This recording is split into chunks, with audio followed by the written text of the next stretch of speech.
Yusuf qo'shiqlar bilan emas, xalq dardini baralla aytgan. Yurt muhabbatini hech kimga o'xshamagan misralarda ta'riflay olgan she'rlari bilan shuhrat qozondi, tanildi. Muhammadning she'rlari bir qarashda juda sodda, jo'n bo'lib tuyulsa-da, ammo unga o'xshatib yozib ko'ring-chi, qo'lingizdan kelmaydi. Uning oson yoziladiganga o'xshab tuyulgan she'rlari muxlislarini yig'latdi, kuldirdi va o'z og'ishiga tortib oldi. Muhammadning muxlislari uning she'rlarini kitob do'konlaridan izlab yuradigan bo'ldilar, deya ta'riflagan edi taniqli adabiyotshunos olim Ozod Sharafiddinov o'z xotirliklarida. Ha, Muhammad Yusufning o'zi bugun oramizda yo'q. Ammo O'zbekiston xalq yozuvchisi Said Ahmad aytganidek, Muhammad Yusuf deya atalmish she'riyat bor. Demak, loyihamizning navbatdagi soni O'zbekiston xalq yozuvchisi, o'z davrida Xudo bergan qobiliyat egasi deya ta'riflangan shoir Muhammad Yusufning o'chmas xotirasiga bag'ishlanadi. 70 yulduz yog'ilib, 70 yulduz yog'ilib, yarim oycha to'lolmas. 7 yanga yig'ilib, bitta ona bo'la olmas. Muhammad Yusuf xalqimiz sevgan shoirlardan edi. U 1954-yil 26-aprelda Andijon viloyati Marhamat tumanidagi Qovunchi qishlog'ida dehqon oilasida dunyoga keldi. Uning ilk to'plami Tanish teraklar nomi bilan 1985-yilda nashr etildi. 2004-yilga qadar Bulbulga gapim bor, Iltijo, Yolg'onchi yor, Osmonimga olib ketaman, Halima enam allalari kabi asarlari nashr etilgan. Umrining so'nggi yillarida O'zbekiston Yozuvchilar uyushmasining kotibi vazifasini bajargan.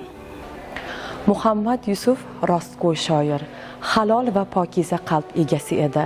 Shoir vatan haqida kuylaydimi, muhabbat haqida kuylaydimi yoki yolg'onchi qiz haqida qo'shiq to'qiydimi, barchasida hayotga, haqiqatga hamnafaslik sezilib turadi. Satrlardagi xalqonalik, soddalik, ravonlik sabab shoir she'rlari tezda yodda qoladi. O'tar qancha yillar to'zoni, yulduzlar ko'z yoshi samoni, o'tar inson yaxshi yomoni, mehr qolur, muhabbat qolur. Ko'nglim qolsa bulbuldan ham, guldan ham, qolar bo'lsam bir kun axir tildan ham, agar bir zot yig'lasa chin dildan ham, ona yig'lar, ona yig'lar, ona u. Muhammad Yusufning mazkur misralarida hayotning o'tkinchiligi va inson tuyg'ularining beqarorligi nihoyatda chuqur va falsafiy ohangda aks etadi. Inson bir kun kelib, nafaqat bulbul navosidan, gul latofatidan, balki o'z so'zidan, o'z ovozidan ham ayriladi. Ammo borliqning eng o'zgarmas, eng muqaddas haqiqatlaridan biri shuki, agar dunyoda chin dildan, yurak-yurakdan yig'laydigan bir zot bo'lsa, u hamisha onadir. Chunki ona mehrining ildizi vaqt ham, yo'qotish ham qurita olmaydigan darajada teran va abadiydir. Shoir satrlarida o'z taqdiriga go'yo oldindan nigoh tashlaydi. U dunyodan katta boylik emas, 2 misra she'r, 2 sandiq kitob va nihoyat bir uyum tuproq qoldirishini aytib, umrning naqadar foniyligini chuqur his etadi. Ammo bu fano ichida bitta abadiy tuyg'u bor, muhabbat.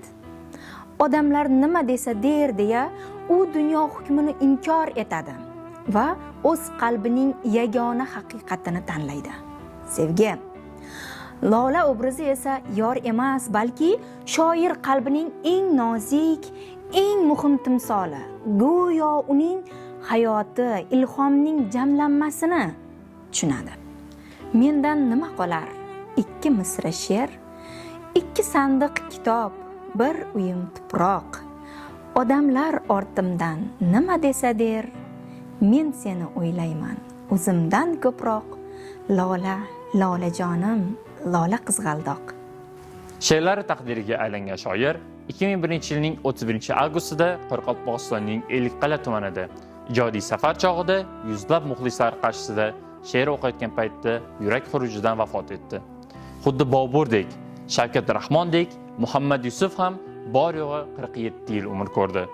Biroq bu umr bir dilbar shoirning tug'ilishi, kamol topishi, o'zini voyaga yetkazgan yurt va millatga samimiy va ixlos ila xizmat qilib, ortidan yaxshi nom qoldirishi uchun kifoya qildi. O'zi o'lsa o'lar, so'zi o'lmaydi.